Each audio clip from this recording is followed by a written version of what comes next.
Hi friends, welcome to my channel. ఇక్కడ ఈ వీడియోలో మనం వచ్చేసి కర్చకాయలు ఎలా తయారు చేసుకోవాలో చూద్దాం రండి. ఇక్కడ వచ్చేసి వేరుశెనగ గింజలు తర్వాత శనగపప్పు రెండు వేయించేసి పక్కన పెట్టుకున్నాం.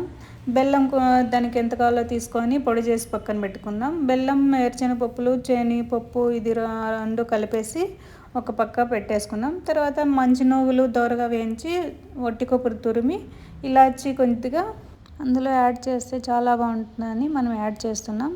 ఈ క్వాంటిటీ ఉండే మిశ్రమం అంతా కలిపి మనము కొద్దిగా మిక్సీ పట్టేసుకొని ఉంటున్నాం. అంతా గ్రైండ్ చేసేసుకొని ఒక దాంట్లో పూర్ణం అంతా పెట్టుకున్నాం. ఇక్కడ ఈ పూర్ణం స్టోరేజ్ కూడా చేసుకోవచ్చండి. మనకి ఎప్పుడు కావాలంటే అప్పుడు యూజ్ చేసుకోవచ్చు.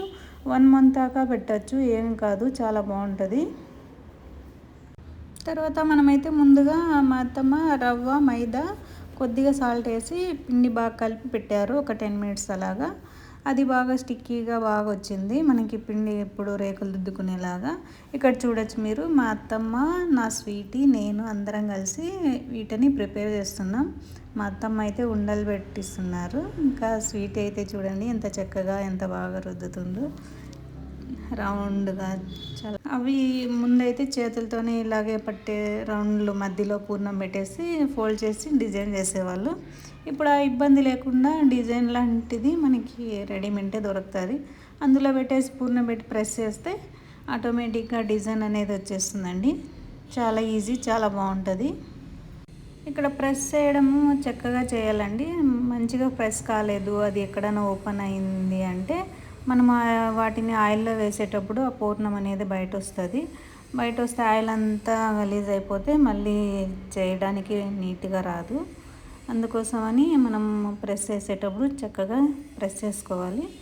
మనం అలా చేసుకొని ఒక్కొక్కటి వేసుకోవడం కాదు కదా, ఒక 10 అలా చేసి న్యూస్ పేపర్ పైన పెట్టుకొని మనకి ఇష్టం అవన్నీ మళ్ళీ ఒక ప్లేట్లో తీసుకునేసి స్టవ్ పైన ఆయిల్ పెట్టుకొని ఆయిల్ వేడయ్యాక వీటిని ఒక్కొక్కటిగా ఆయిల్లో వేస్తాం. చూస్తున్నారు కదా ఎంత చక్కగా ఎంత బాగా వచ్చాయో. అవి కొద్దిగా బ్రౌన్ కలర్ వచ్చాక వాటిని ఇంకొక సైడు తిప్పుకోవాలి. ఇక్కడ తిప్పుకుంటున్నా నేను, చూడండి.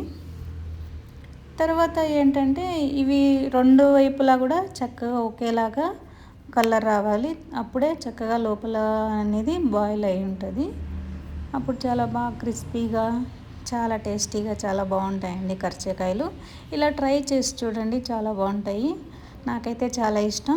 సో మన ఛానల్ని కొత్తగా చూస్తున్నట్టయితే ప్లీజ్ సబ్స్క్రైబ్ చేసుకొని లైక్ చేసుకోండి ఫ్రెండ్స్.